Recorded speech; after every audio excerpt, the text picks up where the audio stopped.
धर्मस्थल एक ऐसी जगह जहां लोग मोक्ष ढूंढने जाते हैं, लेकिन वहीं पर कुछ ऐसे राज दफन हैं जो किसी को भी सोचने पर मजबूर कर दे।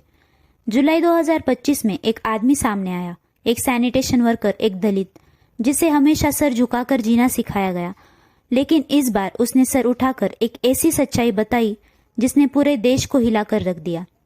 इस सैनिटेशन वर्कर ने बताया कि 1995 से 2014 तक उसने 100 से भी ज्यादा औरतें और लड़कियों को जमीन में दफनाया। कोई नाम नहीं, कोई रिकॉर्ड नहीं, सिर्फ खामोशी और मिट्टी का भरोसा कि सच कभी सामने नहीं आएगा। उसने बताया कि उन औरतों और लड़कियों के साथ रेप और सेक्सुअल असॉल्ट हुआ था। लड़कियों को दफनाने के लिए उसे मजबूर किया गया। अगर उसने ऐसा नहीं किया तो जान से मारने की धमकी दी जाती थी। सैनिटेशन वर्कर ने बताया कि उसने कुछ लाशें नेत्रावती नदी के किनारे दफनाई है। 2010 में कल्लेरी के एक पेट्रोल पंप के पास 13 साल की बच्ची को दफनाया गया, who is possibly the victim of sexual violence. उसने बताया कि एक 20 साल की लड़की जिसका चेहरा एसिड से जलाया गया था, उसका शरीर न्यूज़पेपर में लपेट कर लाया गया और उसे डीजल से जलाने के ऑर्डर दिए गए। हर एक कहानी में एक ही पैटर्न था, रेप, वायलेंस और खामोशी।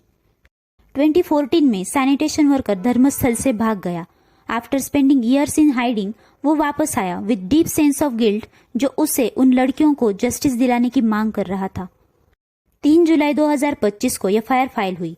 विटनेस ने विटनेस प्रोटेक्शन स्कीम 2018 के तहत सिक्योरिटी मांगी और कोर्ट में बीएनएसएस सेक्शन 164 के अंडर अपना बयान भी दिया।